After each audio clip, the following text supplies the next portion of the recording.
Hello, welcome back to my channel. নিয়ে চলে এসেছি আরো একটা নতুন ভিডিও, আরো একটা নতুন ব্লগ। শুরুতে যে ইনসিডেন্টটা আপনারা দেখলেন সেটার ব্যাপারে আমি একটু পরেই আপনাদের সাথে শেয়ার করছি। তো আজ আমি এসেছি দিল্লির একটা আইকনিক প্লেস জামা মসজিদ। এটা শুধু একটা মসজিদ না, এটা হিস্ট্রি, কালচার আর হেরিটেজের একটা লিভিং এক্সাম্পল। সো চলুন আমার সাথে সাথে আপনারাও জামা মসজিদ এক্সপ্লোর করুন।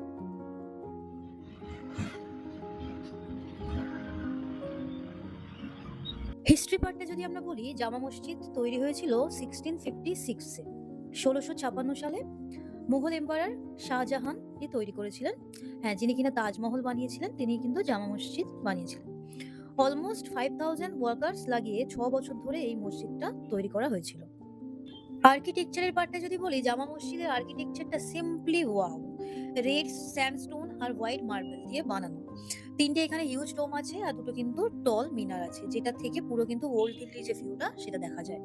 মিনারটা অলমোস্ট যতদূর আমার নলেজ প্রায় কিন্তু ওটা 40 মিটারস লম্বা হবে, টল। যদি আপ যদি আপনি অ্যাডভেঞ্চারাস হন তাহলে কিন্তু ডেফিনিটলি উঠে দেখবেন। জামা মসজিদ কিন্তু ইন্ডিয়ার লার্জেস্ট মসজিদগুলোর মধ্যে একটা, এবং এখানে একসাথে প্রায় 25,000 মানুষ কিন্তু নামাজ পড়তে পারে। একসাথে 25,000 মানুষ। একবার জাস্ট ভেবে দেখুন, একসাথে এত মানুষ নামাজ পড়ছে। আচ্ছা, এখানে টাইমিং এর কথা যদি বলি, টাইমিং এ কিন্তু আপনার সকাল ৭টা থেকে ১২টা অব্দি ভিজিট করতে পারেন। আবার কিন্তু দুপুরে ১:৩০ থেকে ৬:৩০ অব্দি ভিজিট করতে পারেন। ওই দুপুরের টাইমটা কিন্তু বন্ধ থাকে প্রেয়ার টাইমে। আমি জুম্মাবারে গেছিলাম, মানে ফ্রাইডেতে শুক্রবার গেছিলাম। তো ওইদিনও ১২টা থেকে ১:৩০ অব্দি কিন্তু বন্ধ ছিল। এবং আমি যখন পৌঁছেছিলাম তখন কিন্তু পরিষ্কারের জন্য কিন্তু ওটা গেটটা বন্ধ ছিল কিছুক্ষণের জন্য। কিছুক্ষণ ওয়েট করতে হয়েছিল। তারপরে ঢুকেছিলাম। তো টাইমিংটা কিন্তু দুপুরে ১২টা থেকে ওই ১:৩০ পর্যন্ত খুব সম্ভবত ওটা কিন্তু বন্ধ থাকে। এখানে কিন্তু শুধু নামাজই হয় না, এটা একটা পিসফুল প্লেস যেখানে ধর্ম, শান্তি আর ইউনিটি ফিল করা যায়।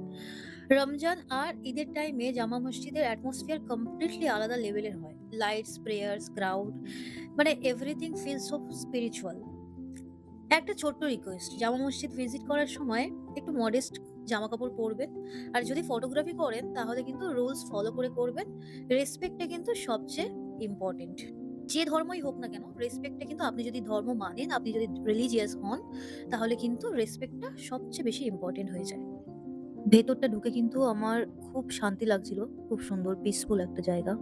ভেতরের কাজগুলোও কত সুন্দর। এখানে ঢোকার সময় কিন্তু এখানে জুতো রাখার জায়গা আছে। আবার ওখান থেকেই আপনি বেরোনোর সময় জুতো নিয়ে নিতে পারবেন। যেটা অলমোস্ট সব রিলিজিয়াস প্লেসেই থাকে জুতো রাখার জায়গা। এখানেও কিন্তু সেরকমই আছে। তো আমি একটু ফটো, একটু ভিডিও বানিয়ে নিয়েছিলাম। সকাল, সকাল কিন্তু এরকম একটা জায়গায় এসে আমার কিন্তু মনটা খুবই ভালো লেগেছিল। মনটা খুব ভালো হয়ে গেছিল, শান্ত হয়ে গেছিল।